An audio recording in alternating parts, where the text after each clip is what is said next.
Hey everyone, welcome back to the shop. I'm back from Mopar Nats.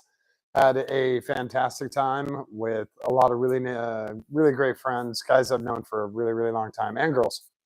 And got to see a bunch of really killer drag racing, a lot of really killer show cars, and um, a really cool stunt. There was a Dukes of Hazzard stunt team there, and they launched a general lead like 215, 216 feet. It was actually pretty cool. They overshot it by a lot. They were shooting for I think 150, and whew, he cleared it and actually ran into the K rail at the end of the track. We were up in the Jag Suite. I had some friends with me that came out, and we were up. The Viper Club rents out the suite in the tower, and we were up in the tower watching it, and we didn't think the car was going to keep coming, and it kept coming. It was pretty surprising. Um, yeah, a lot of cool cars. There's a lot of for sale stuff that you don't have to be a super car person to realize that that's a complete pile of crap and you shouldn't touch it. But sometimes you see those, and there were a few of those there. You try to avoid them, you definitely do, but they pop up. There was one, a buddy of mine said, if you leave those two on that really nice trailer, I'll take both of them and the trailer for $5,000. So there's a few like that. There were a lot of really killer deals. I got some good pictures. I'll try to get them uploaded onto Facebook or Instagram, and you guys can check them out. So beautiful Plymouth Trail Duster. And this thing was all factory, and it had like every factory option. It even had the roll bar from the factory. That's a super rare option. I've probably only seen 4 or 5 of those in my life. It was really cool to see that. And then one of my favorite stops at Mopar Nats is the tool tent. And that's why we're here tonight. Is I haven't emptied it out yet. It's still in the car. These are the tools that I pick up. I go there once a year, and sometimes they're interesting tools. A lot of them are disposable, things that get used over the course of the year, and I need them in the shop, or I'll need them in the shop when I go south. So those are kind of the standards, and I get those at a lot of different places, but this place usually has really good deals on stuff. The other one and I have this kind of weird fetish for what I call truck stop tools. And these are tools that are really bizarre. They're like a combination of a flathead screwdriver, a Phillips head screwdriver, a magnifying glass, a bottle opener, and a USB drive, and they're all in one little package. And I'll give you an example of a truck stop tool that I have. So it's this guy, and I've shown this before on the YouTube channel. I found this at a truck stop. I think I found this at a truck stop in Missouri. This is a 3/8 drive ratcheting wrench, but he has a little finger spinner guy, but he's really fine tooth. I think he might be 72 tooth. But anyway, kind of weird tools like that. I love finding those and keeping those. So that's my little thing on truck stop tools. Whenever I go to a truck stop, I always go down that aisle, and they always have the weird, like, it's a reflector and a jump pack and a cooler and I don't know, a Cricut printer, like all in one. And you're like, yeah, that's really crazy. So I love that. I think those are fun. So these are the tools that I picked up at Mopar Nats. In total, I spent exactly $300. It sounds like a lot, but actually it's not, especially when you're talking about tools. But a lot of it is bulk too. There's a lot of multiple things. So I'll get right to it. And people say you can't do stuff in a Viper except drive really fast to the track. I hauled a bunch of stuff. I actually had my 2-person chair in here, and yeah. A lot of people don't know that Vipers have trunks. So we actually have a trunk here. So I'm going to, I'll just set these bags up here, and then we'll go through them. The guy's very good The guys at the stand are incredible. He doesn't even have to go back and look and see how much something was. He knows it, and they have thousands of tools there. So we'll go through the big one first. Some vacuum cap assortment set, which is very handy, and a nylon cable assortment set, which is also very handy. These go in the other cabinet over there. We got a paint stripper. This is seriously, it's like $3, but if you go and buy this somewhere else, it's like $8. And this goes with brushes and staples. So I'll kind of put this stuff away if I can. We got two really nice sets of extra thin wheel socket, lug nut sockets, 1 metric, 1 inch. These are nylon protected, and they're thin wall, so they go inside nice and deep. Wow, that didn't come out right. So anyway, these are really cool. These were, I think, $15 each. Worth it. Go through a lot of wheel well sockets. I have a ton of them here, so these are definitely worth it. What else we got? Oh yeah, the angle die grinder. This guy was $45, and I go through one of these about every 2 years. I'll show you what it looks like normally. Looks like this guy, and he's in here.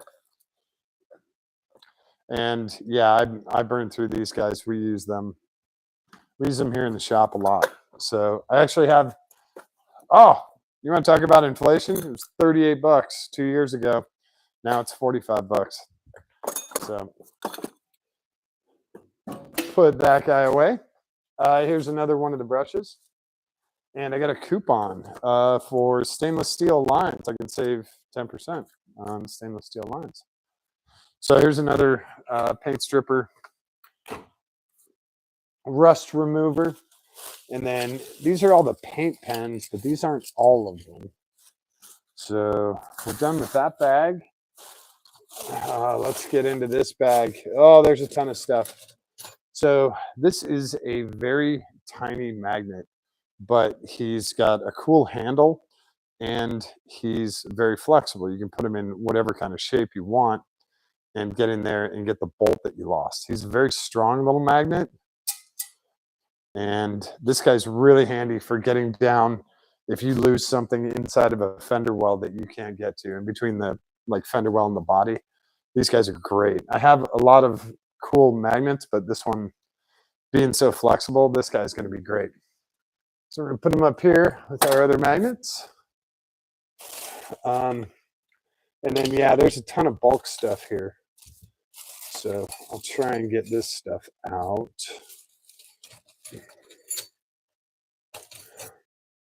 Because they're all kind of going to go together. So picked up another extension wrench. Now this guy is about $5 cheaper than the one you get at Harbor Freight. Hey. Oh yeah, the magnet's pretty cool. So this guy's a lot like, he's literally almost the exact same thing that I get from Harbor Freight. Almost like, no, he is the exact same thing. He's just slightly cheaper from Tool Guy. So he goes in there. We got some hub and lug guides. These are, what do they call them? Bolt circle templates. So these are for lug nuts. These are 5 lug and 4 lug templates. And this way you don't have to guess what lug size you are. I like these. There's so many variants out there. It's nice to have a tool that you don't have to even think about stuff. You just put it in there. All right, I got a ton of these. So, and I got a bag of these really small 3.2 millimeter zip ties. They're great for wiring. They're super, super thin. I don't know if you can see those. Very, very cool for wiring looms. All right, a lot of this stuff is stuck to the big magnetic tray. Carbide scraper. These scrapers are awesome for, belts for the little belt sander. Again, that's like disposable tool stuff, so that stuff goes pretty quick. This is a carbide scraper. This will pretty much take almost anything off. And he has a carbide tip on him. This is great. And he stays very flat, so you don't have to worry about carving stuff up. So I like this guy. Head gaskets and exhaust gaskets, stuff like that. He goes in pry bars, where the rest of our scrapers are. So get the rest of this stuff out and semi-organized. Okay. Here's another socket wrench I got. This one is another 1/4-inch drive, and it has a traditional switch on him, back and forth. But he's super fine. He also has the dial on the back, so you can use your fingers if you can't use the wrench. But he's a little bit longer than my smaller straight chrome one. My small straight chrome one is this guy, so he's a little bit longer. You can get a little more torque. You don't need a ton of torque. You don't need a ton of torque with 1/4 drive, but this one was kind of nice, and he was pretty cheap, so nice to have a little extra torque. One more option, and another coupon for stainless steel lines. I got two. Okay, that's end of the bag. I got two really nice punches. I got a brass punch and a steel punch. These are great for, I mean, what I'm thinking of is like snap rings on carrier bearings, and anything that you want to hit but you don't really want to damage, you can use the brass punch. Brake caliper pins, that sort of thing. And then the steel one, same kind of thing. It's a little bit easier. So these are going to go in punches and snips, and we'll put them just towards the back. And those guys are not very expensive. Got another pair of crimping pliers because I have a big set. Whoops, wrong drawer. I have a set that I've been using for a long time. These are just alternate. You get a little more torque with these because they're a little bit longer if you look at size. So again, these are not very expensive. They were, I think it was $12 for that. And then a couple more wrenches. Oh, wow. Stuck to those. So parts tray. And this one has 2 magnets on it. He literally like picked up everything metal in there. Super strong, and you can put them on, usually they're on the lift towers here. And they'll hold the big bolts when you have the 2 screws. So if you have, like if you're taking a truck bed off, the huge bolts that come out, that's what these guys are good for. So we will, oh crap. Well, I think he's full-time on the lift tower now. And I have one of these already, and I love these guys. These are very small, 3/8 drive, and you do it this way, and you are loosening. And then all you do is you push that over to the other side, and now you are tightening. He is also, I believe, a 96 tooth, super smooth. So yeah, these guys are really nice. He goes in with here, and I've almost forgot. Brought to you by Rockstar. This has been all day, man. Wow. So another socket, and I don't have one of these. I do have some angled ones, but nothing with the straight bar. All of them are extensions. The angle guys are great, but this one you can actually tighten them up to make them a little more snug. Because sometimes you'll go in there and with the weight of the socket, it'll fall. So you have a little bolt right here, and you can tighten that up, and that way he'll stay in whatever position. This guy is 72 tooth, but he's nice chrome. He's pretty heavy duty. So, and he was cheap. So he will be a very nice addition to in here. Since he's long, we'll put him in the front. Next up, all of these guys, all the brushes. I got through a lot of brushes here, cleaning up bolts, cleaning up threads. So we have a nylon bristle. We have a steel bristle with a wood handle. And then we have a brass bristle with a wood handle, and I got a bunch of those. And then with the plastic handle, we have steel again and brass again. And these guys, you use them for prepping for welding, cleaning threads, whatever. The nice part about the wood ones is you can write steel on there or aluminum on there, and then you only use it on that type of metal. That's pretty handy. So these go in brushes. I'll probably eventually put a couple of them over on the welding table. Probably when I move everything, the welding table will have its own little brush holder. Again, more pick tools. These guys get used and abused all the time. 90-degree on one side and a pointy end on the other, and they just have the rubber protectors on them. These guys are great. Love these. Use them all the time. So nice to have spares of those, and they're really, really, really cheap. These guys, they have a big bin of these little mini screwdrivers, and these are from all over. This is Minnesota Pneumatic Products.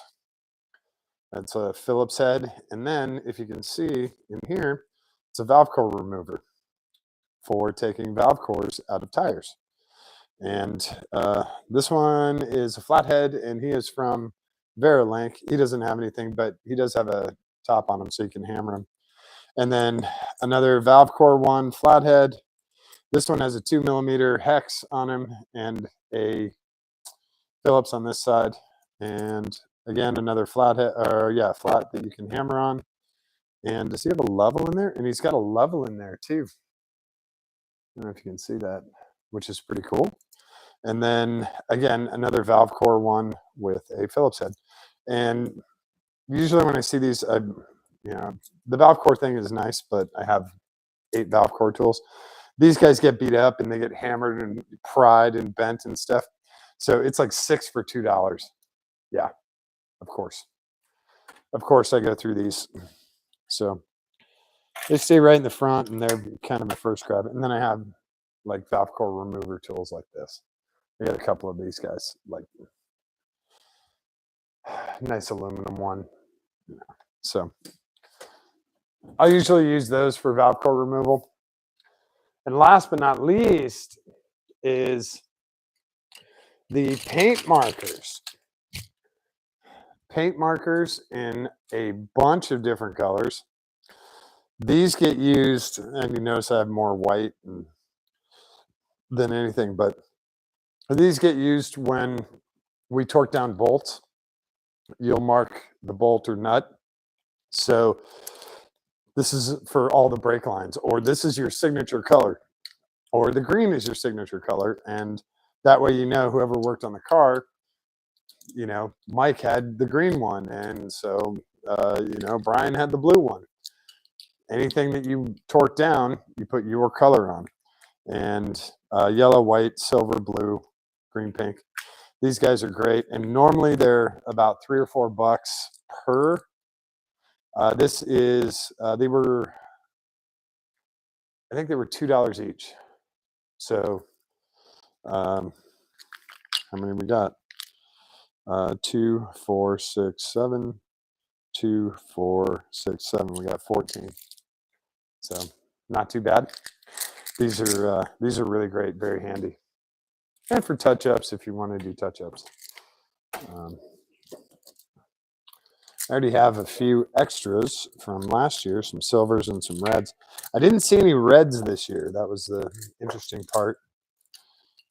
But we got a ton more now, and a lot of fun colors. So we're going to keep all the fun colors up front. And yeah, the red ones look like this. Same kind of thing. Same company, same everything. So that is it for the tools in the Viper from Mopar Nats. We can dispose of this stuff properly. And that's all. Actually, you know what? I'm going to open these up just because. Oh, there it is. Guys aren't putting tools back where they should go.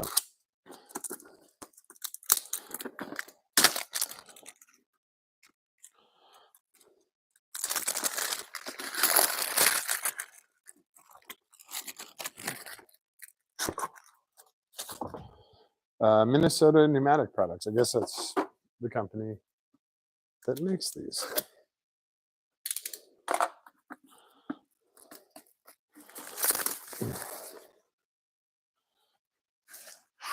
Which I would swear is also Harbor Freight, because Harbor Freight has the same box and everything. So these guys, oh yeah, these come in a nice set of 3. And you can see they're thin wall, and then they have this protective nylon coating on the outside so your wheels don't get scrunched up. So very nice. Same thing with this set. Numbers on here, but they don't. 17, 19, and 21. Yeah, 17, 19, 21. So these are awesome. Very happy with this. Keep those up front. And I think that's about it. We'll get the rest of the stuff put away. If you guys have any questions, comments, wondering what the hell I'm doing with all these tools, feel free to ask. Most of the time, we're doing really cool stuff. Last night, I apologize for missing you guys. Last night, we had John's car in here. His Mustang got brand new front hubs. And by the time I got in here, those guys were halfway done with the hubs, and they'd already cranked out the car before I even got the live stream fired up. As soon as that was done, Josh's truck got back in here. We checked all the fuel lines. We were looking for a vacuum leak or a fuel line leak, and then we narrowed that down to a loose gas cap, which we fixed, and then narrowed the next code down to an O2 sensor, which those guys came in and jammed out tonight. So that's why I was late tonight, because those guys were in here doing that. Cranking out cars as quick as we can. A friend of mine just had her engine block make a little hole in it, about the size of a $50, and for no reason. So we might have that car up here. It depends if it's covered under warranty. The engine builder might warranty it, but it'd be cool to have an Evo in here. It's a very, very cool car, and it's half show car, half race car. It's actually really nice. So if we can get that car in here, that would be cool. Plus, it's Evo stuff, and we haven't had a lot of Evo stuff. I think we've only had one Evo in here before. So still going on that. And then what else do we have? We've got the MR6 with the axles, and we'll have more limo stuff. We'll have a ton of stuff in here. It's not going to stop. So hopefully you guys enjoyed it tonight, and I'll just, I'll keep it super simple, just with tools. The plan is to keep trucking and do the same kind of thing, but in Florida. So still going on that. Absolutely, 100 miles an hour. Nothing's stopping me now. So yeah, we're going, and I'll keep you guys updated. So thanks everyone for hanging out tonight. I know it's super late. I apologize for that. If you have any questions, comments, whatever, shoot a message, and shoot me a text, call me, whatever. And then don't forget to subscribe to the channel. I love you guys. I love you guys that are watching, because it's amazing to watch this grow and grow and grow and grow. You guys are obviously liking what I'm doing, and I'm going to keep on doing it. Like I said, I don't get paid for any of this. I don't get any free product, nothing. I shouldn't say free. Jack's Wax did drop off 2 gallons of wheel cleaner, but I paid for it. They just dropped it off. The guys are super cool over at Jack's Wax. Plus, the guide lives right over, just over there. So it's on his way home. So yeah, I appreciate everything. You guys have been fantastic. And if you have requests, definitely make them. I'll see what I can do about getting this stuff in here. That's it for tonight. We'll do some more cool stuff tomorrow, and don't forget to show someone that you love them. Don't tell them, show them. Give them a kiss on the cheek. Give them a kiss on the tip of their nose. Hold their hand. Give it a squeeze. It's important for them, but it's far, far more important for you. All right. Thanks, everyone. I will catch you tomorrow night. Have a great night, everyone. Cool.